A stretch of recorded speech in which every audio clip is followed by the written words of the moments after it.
November 1987.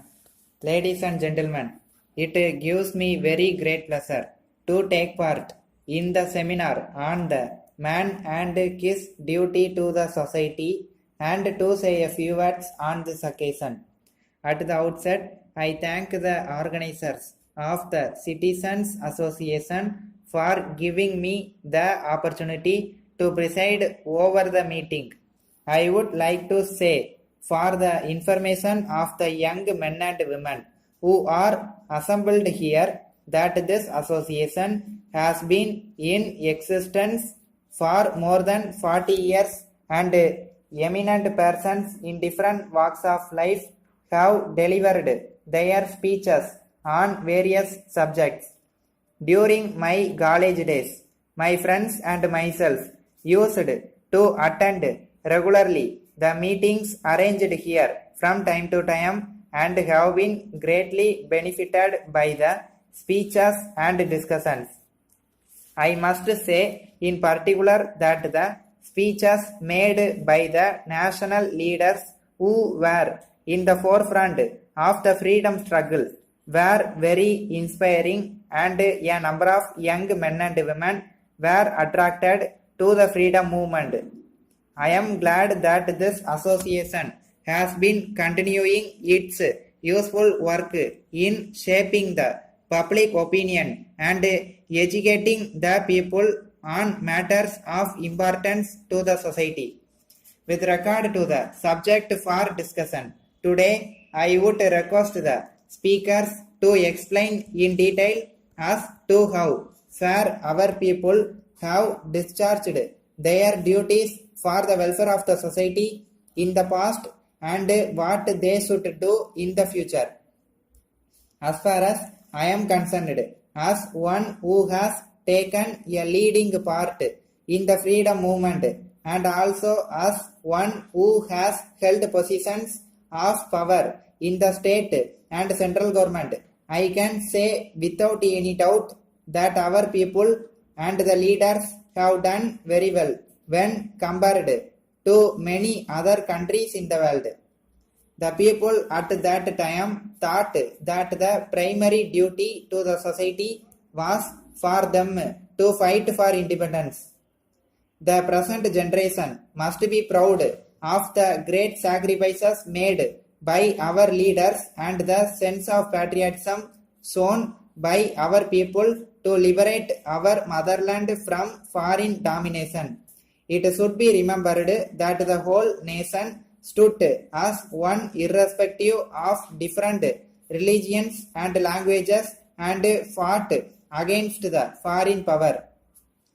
This was possible on account of the correct lead given by Mahatma Gandhi to fight for the country's cause in a non-violent manner.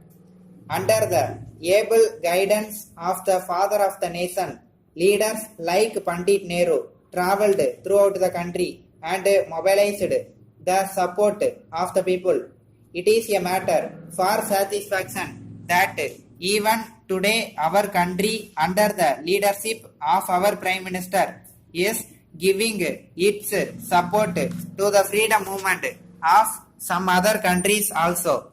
While we are happy about the achievements in the past, I am sorry to say that the spirit of unity among the people that was witnessed during the freedom struggle is not to be seen in recent years in some parts of the country.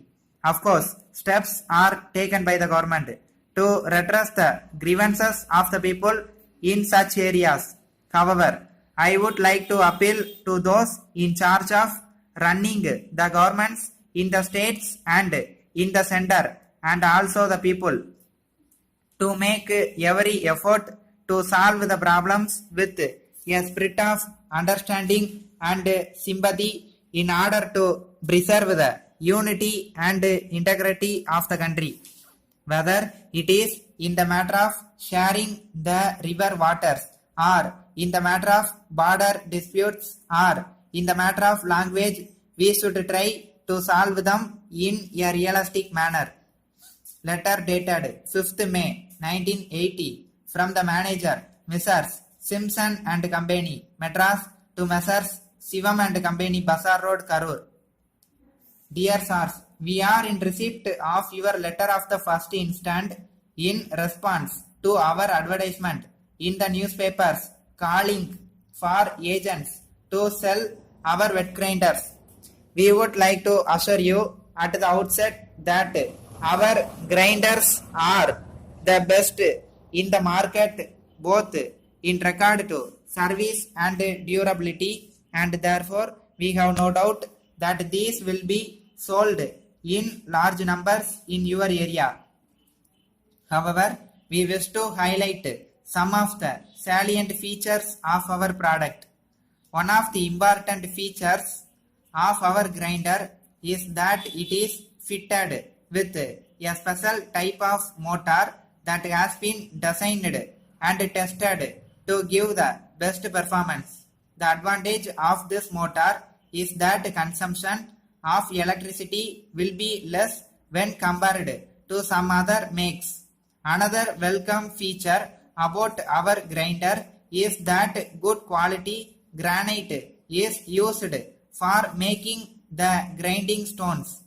Apart from the above aspects, the basin is made of stainless steel which prevents formation of rust. These grinders are produced in attractive colors and in various capacities. A copy of the terms and conditions for appointment as agents is closed. If you are agreeable to our terms and conditions, you may kindly sign and return the acceptance letter at an early date. Thank